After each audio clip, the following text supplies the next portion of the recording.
Aalis na si Jesus sa templo, lumapit sa kanya ang mga alagad niya at itinuro ang mga gusali ng templo. Sinabi niya sa kanila, Nakikita ba ninyo ang lahat ng gusaling ito? Sinasabi ko sa inyo, walang matitirang magkapatong na bato rito. Lahat ay ibabagsak.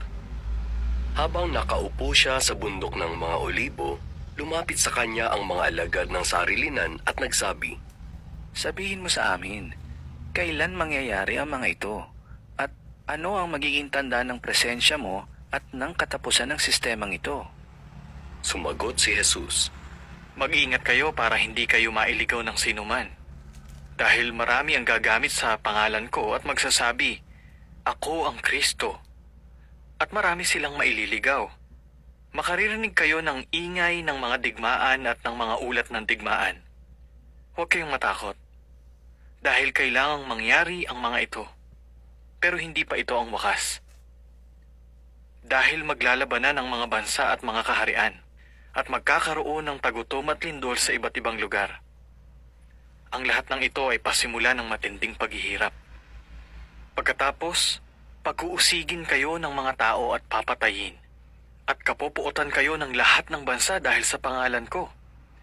At marami rin ang mawawalan ng pananampalataya. At magtatraidor sa isa't isa at mapupuot sa isa't isa.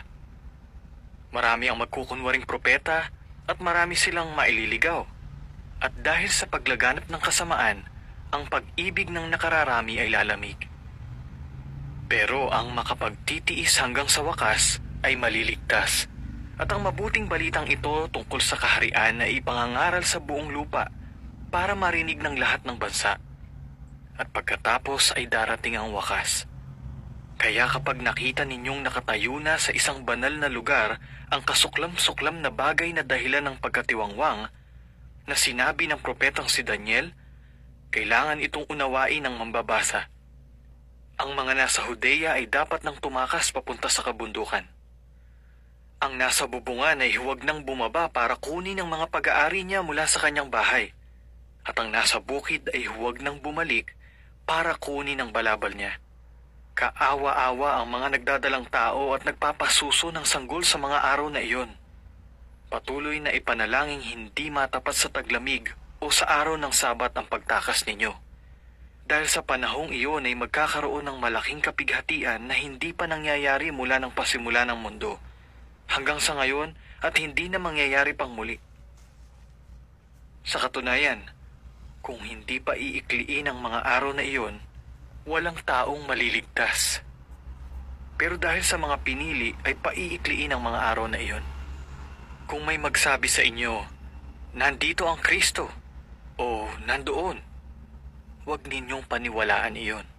Dahil may mga magpapanggap na Kristo, at magkukunwaring mga propeta na gagawa ng mga himala at kababalaghan para iligaw, kung posible, maging ang mga pinili.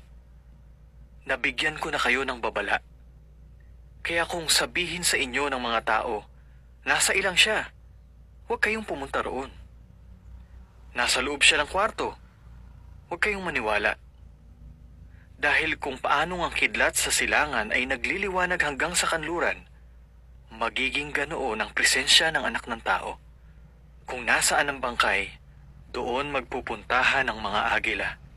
Agad-agad pagkatapos ng kapighatian sa mga araw na iyon, ang araw ay magdidilim, at ang buwan ay hindi magliliwanag, at ang mga bituin ay mahuhulog mula sa langit.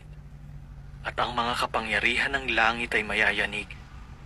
Pagkatapos, lilitaw sa langit ang tanda ng anak ng tao, at ang lahat ng tribo sa lupa ay magdadalamhati, at makikita nila ang anak ng tao na dumarating na nasa mga ulap sa langit, na may kapangyarihan at dakilang kaluwalhatian.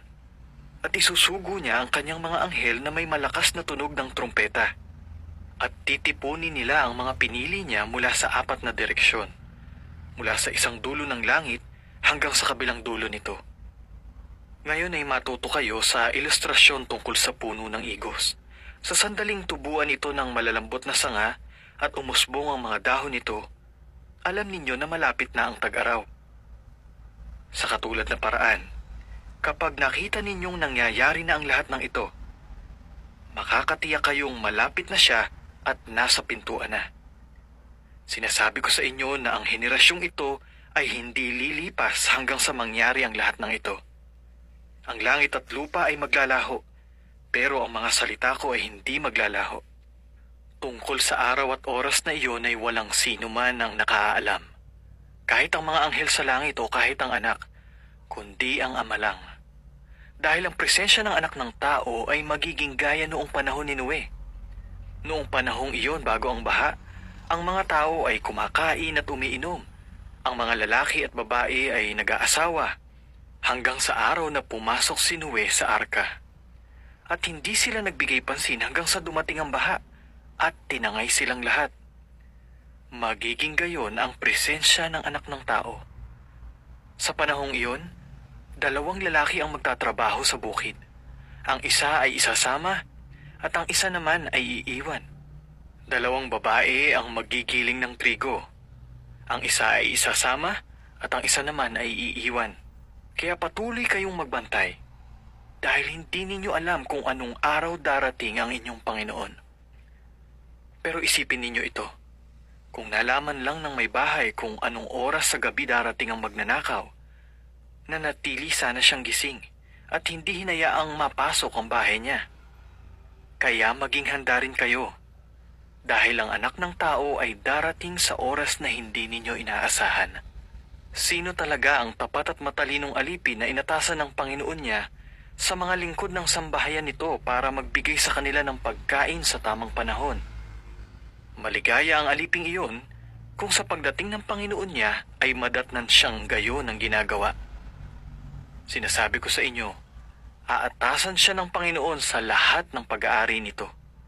Pero kung masama ang aliping iyon at sabihin niya sa sarili, matatagalan pa ang Panginoon ko, at bugbugin ng mga kapwa niya alipin at kumain at uminom na kasama ng kilalang mga lasenggo, ang Panginoon ng aliping iyon ay darating sa araw na hindi niya inaasahan at sa oras na hindi niya alam, at paparusahan siya ng napakatindi at itatapon sa kinaroroonan ng mga mapagkunwari.